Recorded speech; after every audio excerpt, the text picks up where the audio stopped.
मित्रांनो, video scroll करण्या अगोदर थांबा. तुमचं रेशन कार्ड हे बंद होऊ शकतं जर आपण 6 महिने सलगरित्या रेशन कार्डवरती उचललं नाही तर तुमचं कार्ड इनॅक्टिव्ह करून सरकार बंद करण्याचे नियम सरकारने 2026 पासून लागू करण्याचं ठरवलेलं आहे. लोकांना अजूनही माहिती नाही की महाराष्ट्र गव्हर्नमेंट आणि केंद्र सरकार यांनी रेशन कार्डसाठी नवीन नियम 2026 पासून लागू करण्याचं ठरवलेलं आहे.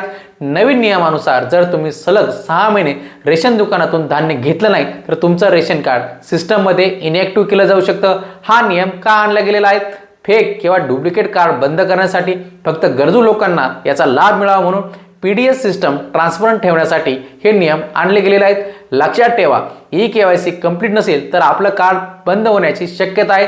कार्ड ॲक्टिव्ह ठेवायचं असेल तर रेग्युलररित्या आपली रेशन कार्डवरतून धान्य उचला, ई-केवायसी प्रक्रिया पूर्ण करा, डिटेल अपडेट ठेवा. ही माहिती महत्त्वाची आहे, त्यामुळे व्हिडिओ कुठेही जाऊ नये म्हणून लाईक, शेअर आणि सबस्क्राईब करून ठेवा.